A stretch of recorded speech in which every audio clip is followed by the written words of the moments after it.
Olá, meu aluno, estamos de volta. Fez a tarefa, avaliou o erro, festejou o acerto? Pois bem, para você garantir acertos com esta matéria, não há outro caminho. Você vai precisar memorizar para que você reconheça a figura de linguagem. São muitas. É muito fácil você confundir uma com a outra. Por isso que no mínimo de conceito compartilhado, você tem de trabalhar a memorização. A questão número 12 pede para você julgar uma afirmação. E essa afirmação está baseada nesse fragmento, então muita atenção. Assim como o ciúme é querer manter o que se tem, e a cobiça é desejar aquilo que não lhe pertence, a inveja é não querer que o outro tenha. O mais renegado dos 7 pecados capitais é uma emoção inerente à condição humana, por mais difícil que seja confessá-la. Nesse fragmento, há uma figura de linguagem que não é tão fácil de ser percebida, mas que em dia de prova e em exercícios funciona que é uma beleza. E se você fez seu questionário, se você memorizou, principalmente as diferenças entre as figuras, você vai perceber pela afirmação se essa afirmativa procede ou não. A figura de palavra, conhecida como perífrase, está ilustrada na frase. Pronto, já afirmou que há essa figura no contexto. O mais renegado dos 7 pecados capitais é uma emoção inerente à condição humana, por mais difícil que seja confessá-la. E aí, você concorda que nesse trecho há uma perífrase? Perífrase é aquela figura que trabalha com um apelido que, uma vez anunciado, joga você imediatamente para o referente. O referente, sempre um vocábulo, e a perífrase, várias palavras que remetem a esse vocábulo. Exemplo: Pelé, rei do futebol. Leão, rei da floresta. Rio, cidade maravilhosa. Partimos sempre de um vocábulo ou de menos palavras para um contexto mais amplo, mas você não pode esquecer que a perífrase é uma referência dada pela característica principal, aquela que vai fazer com que você lembre o referenciador. Muito bem, há ou não há? Correta afirmação. Há sim uma perífrase. Agora, o seu conhecimento de mundo, esse sim deve ter traduzido o pecado capital assinalado. A perífrase consiste em exprimir aquilo que poderia ser expresso por menor número de palavras. É aí que nós estamos. Poderia ser comunicado com um menor número, mas não é isso que acontece. Logo, a afirmação procede, pois o mais renegado dos 7 pecados capitais, sabe qual é? O ciúme. Um vocábulo sendo traduzido por várias palavras. Exercício número 13. A antítese é uma figura de linguagem com a qual se salienta uma oposição de ideias por meio de sentenças ou palavras. O conceito está perfeito. O fragmento que contém uma antítese é, agora é com você. Letra A. Somos artesãos, meio como as formigas. Estamos trabalhando. Olha que a figura já foi anunciada. Letra B. Vemos nossas obras destruídas em segundos por cataclismos naturais. Meu aluno, já aconteceu antítese? Na letra A, será que foi acionada uma figura chamada antítese? E na B, surgiu antítese? Espero que você não tenha localizado antítese na A nem na B, porque nelas não há figura antítese. Letra C. Se pensamos que cada estrela é um sol e que tantas delas têm sua corte de planetas, fica difícil evitar a questão da nossa existência cósmica. Letra D. Ao olhar para o universo, o homem é nada. Ao olhar para o universo, o homem é tudo. Oh, interessante produção textual. E letra E. Somos como o universo pensa sobre si mesmo. Agora, ficou fácil. Já que a antítese trabalha com palavras antonímias ou ideias antônimas, onde há um exemplo de antônimo? Na letra D de dado. Nada e tudo. Pronto, já há gabarito. Fácil, né? Nada, tudo. Se há antônimos, há antítese. Exercício número 14. Assinale a alternativa em que se encontra uma gradação. Não perca de foco. A gradação, no comum, ela é estruturada em uma enumeração. Mas nem sempre é fácil identificar uma gradação. Busque uma sequência ou ascendente ou descendente, que assim fique mais fácil. Letra A. Será um incentivo à violência o resultado único desse processo de informação em escala mundial? B. A violência aumenta em proporções assustadoras, tanto no resto do mundo, como aqui, bem perto, em cada esquina. E aí, você já encontrou a figura gradação? Espero que sim.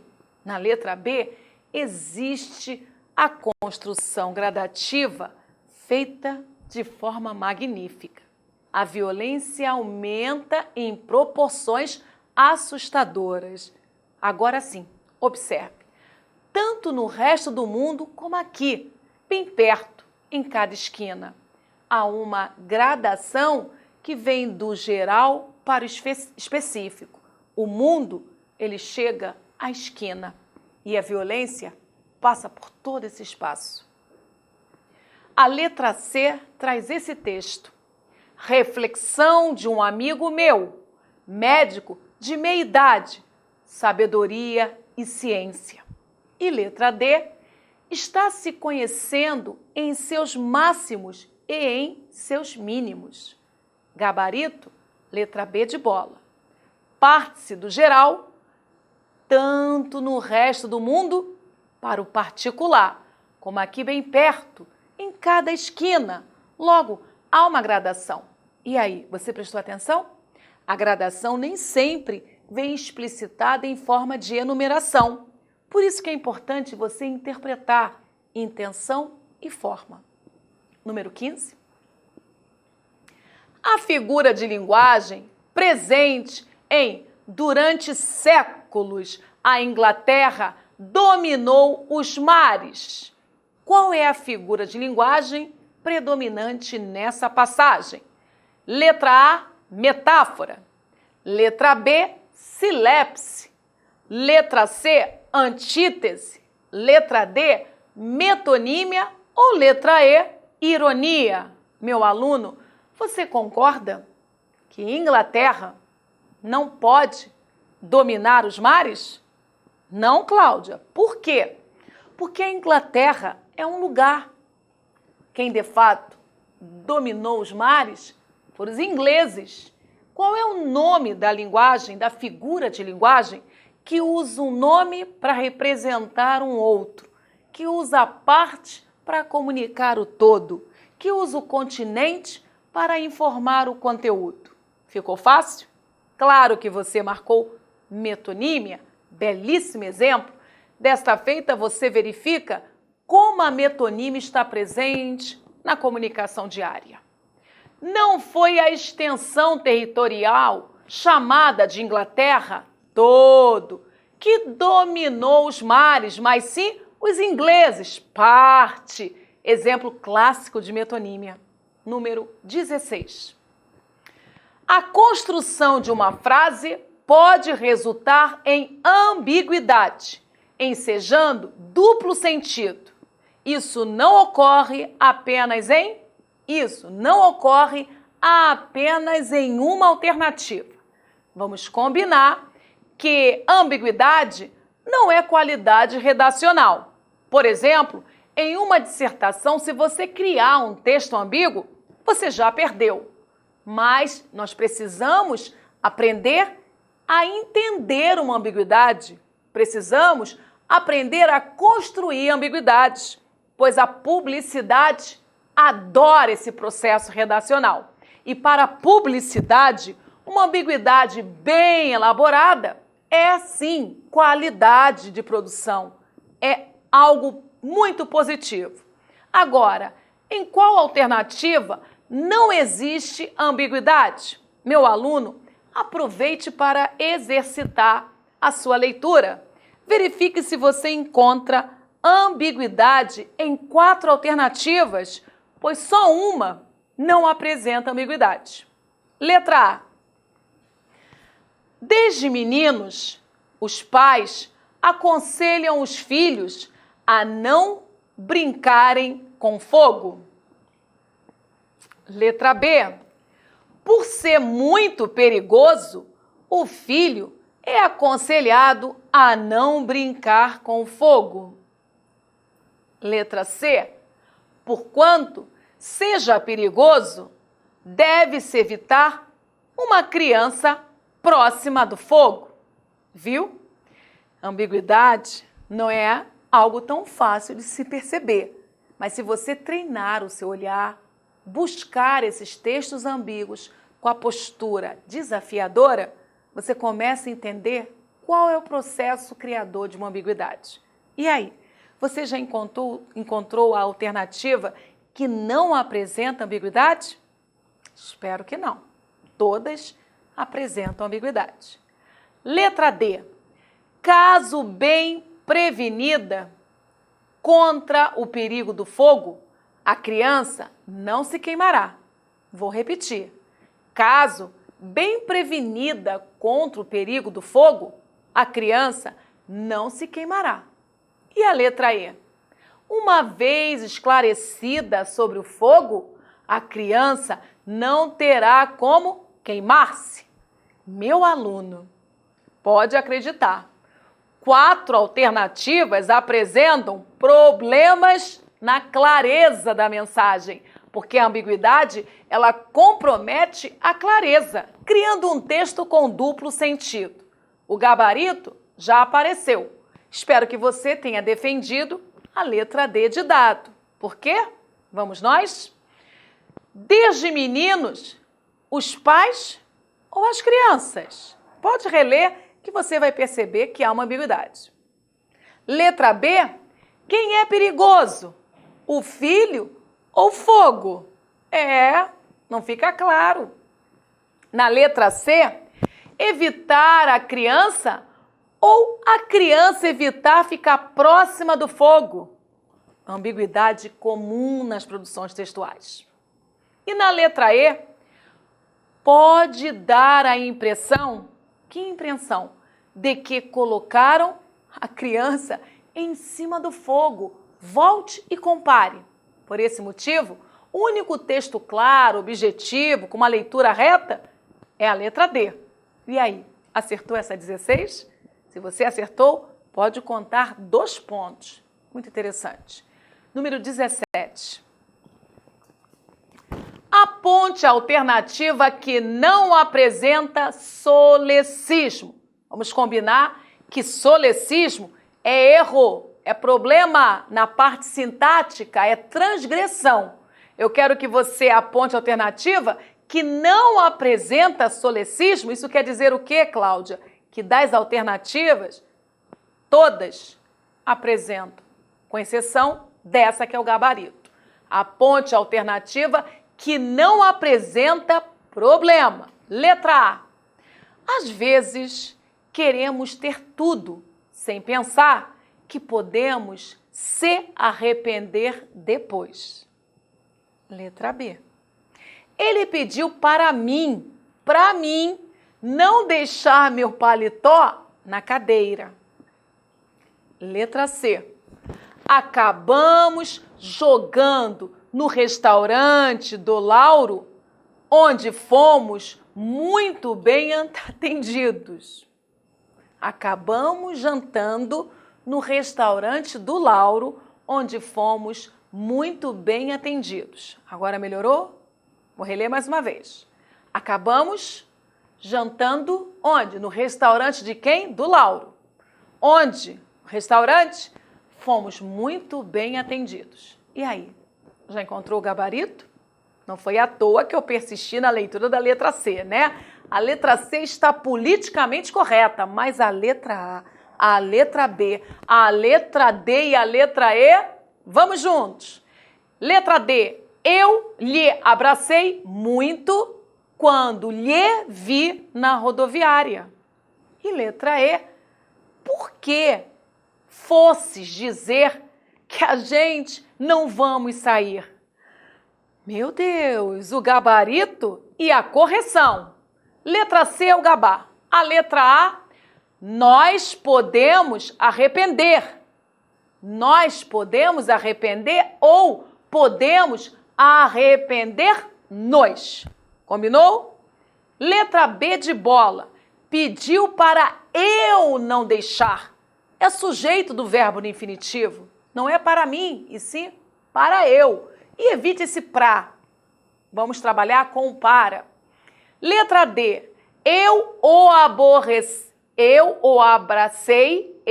abracei quando o vi. Motivo? Quem abraça, abraça alguém. É verbo transitivo direto. O POA tem de representar um objeto direto. Ver. Quem ver, vê algo, alguém. Também é transitivo direto, reclamando um objeto direto. E a letra E? Por quê? Foste dizer que a gente não ia sair. Agora sim dá para respirar. Número 18, vamos ganhar? A frase, este tribunal recebeu a informação de que a imprensa marca X estaria sendo vendida por volta das 21 horas de terça-feira. Apresenta o vício de linguagem denominado acordado. Há um vício de linguagem. Seu papel é descobrir que vício é este, mas que há um vício há, algo que deve ser evitado no texto para ser qualificado, um texto de boa qualidade. Letra A, cacofonia. Eco, pleonasmo, ambiguidade ou barbarismo? Você concorda que a mensagem está truncada? O que você consegue interpretar? Este tribunal recebeu a informação de que a empresa marca X, até aqui, ok. Mas essa empresa marca X estaria sendo vendida, ela estaria sendo vendida por volta das 21 horas de terça-feira. Meu aluno, você concorda que ocorre uma ambiguidade? Então, se você concorda, confirme. A ambiguidade é a seguinte: a informação foi recebida por volta das 21 horas ou a empresa seria vendida por volta das 21 horas? Você percebeu? Quando uma ambiguidade é explicitada, todo mundo concorda. Mas cuidado, no dia da prova é você e Deus não dá cola. Então treine, sue a camisa, exercite, para que você no dia faça o sucesso acontecer. Número 19. Observe as frases, títulos de matérias da revista e analise as afirmações. Por que o Brasil toma tanto Rivotril? Cores que enganam seu cérebro. Super interessante. Mais uma vez. Por que o Brasil toma tanto Rivotril? Cores que enganam seu cérebro. Primeira observação. Na primeira frase, a figura de linguagem presente é a metonímia, já que o termo Brasil está empregado no lugar de brasileiros. Boa, né? Metonímia. Brasil não toma Rivotril. Quem toma são os brasileiros. A primeira afirmação procede. Segunda. Na segunda frase, a figura de linguagem presente é a hipérbole. Hipérbole é a do exagero, tá? Já que o verbo enganar representa uma ação exagerada. É verdade? Terceira afirmativa. Na primeira frase, sem alteração da ordem dos termos, também estaria correto o uso da forma porque, separado e acentuado. E aí, meu aluno? Está correto o que se afirma em letra A, apenas na primeira. Letra B, apenas na terceira. Letra C, defende a primeira e a segunda. A letra D defende a segunda e a terceira. E a letra E diz que as três estão perfeitas. E você, o que diz? Você defendeu a letra C? Porque lá reina a paz. É o gabarito. A metonímia consiste na troca de um termo no lugar de outro, havendo estreita ligação ou afinidade de sentidos. Brasil, o todo, brasileiros, a parte.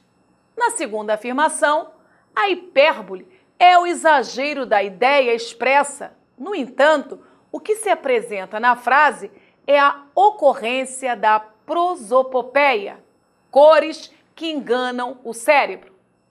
Cores não enganam. Foi, portanto, atribuída uma característica humana à cor. E no terceiro comando, só se usa porque separado e acentuado em fim de frases ou seguido de sinais de pontuação que indicam uma pausa. Muito bem, e o gabarito, meu aluno? Você já se decidiu? Com calma, você já possui conhecimento para localizar o gabarito. E aí, espero que você tenha escolhido a letra A, pois correto só o primeiro comando. Os outros dois apresentam problemas. Vamos nós? Primeiro comando. A metonímia consiste na troca de um termo no lugar de outro, havendo estreita ligação ou afinidade de sentido. Nós estamos com Brasil, que é o todo, e brasileiros, que é a parte. No segundo comando, aí há um problema. A hipérbole é o exagero de ideia expressa. Mas, lá no contexto, o que se apresenta na frase é a ocorrência da prosopopeia, pois cores que enganam o cérebro, cores não enganam. Foi, portanto, atribuída a característica humana à cor, e isso é prosopopeia ou personificação. Terceiro comando? Também não procede. Só se usa o porquê separado e acentuado em fim de frase ou seguido de um sinal de pontuação que indica pausa. Legal? E aí, meu aluno ganhou a número 19? Vamos para a número 20. A afirmação abaixo está correta ou incorreta? Prontidão, foco, porque você vai ler um texto, logo depois surgirá uma afirmação e você vai ter de se posicionar. A vantagem é que você sabe qual quadrado você pertence. No dia da prova, em um texto, 1000 perguntas são feitas em várias direções. Esta bateria só fala de figuras de linguagem. Pode ter certeza que na sua prova o cansaço é maior. O fundo partidário será, em 2015, de 301 milhões. Isso porque foi aprovado há 9 dias do fim do ano o reforço de 100 milhões. Desse valor, 265 milhões são oriundos do orçamento da União e 36 milhões referentes à arrecadação de multas previstas na legislação eleitoral. Parece-me um texto ingênuo, né? Os dados estão bem apresentados, mas o que a banca FGV deseja? Mas afinal, qual a razão para se aumentar de forma tão extraordinária a dotação dos partidos? Muito simples. A necessidade de eles pagarem as dívidas de campanha. Foi feita uma crítica, hein? Claro que foi feita uma denúncia. No terceiro período, há um caso de zeugma. Agora é calma. Primeiro você tem de descobrir o que é um período. Você lembra? Período tem de ser inaugurado por uma letra maiúscula e findado por um desses sinais de pontuação: interrogação, exclamação, reticências ou ponto final. Até aqui, ok? Pois bem, esse período, uma vez localizado, você tem de lembrar que há verbo na estrutura. Não existe período sem verbo. Se aparecer um verbo ou um comando verbal, esse período é chamado de período simples. Mas se aparecerem vários comandos verbais, período composto. O que a banca está afirmando? Que no terceiro período, você tem de voltar ao texto. No terceiro período, há um caso de zeugma. Agora vem o segundo desafio. E zeugma, você lembra o que é? Figura de linguagem de omissão, meu aluno, omissão. Mas diferente da elipse, que também é figura de omissão, zeugma omite um termo ou uma expressão que já apareceu na superfície textual. Elipse não. A elipse faz a omissão de termo não apresentado. Julgue, está certa ou errada a afirmativa? Perfeita. Olha a explicação. A afirmação procede, pois há uma elipse de um termo já mencionado antes, o que constitui um zeugma.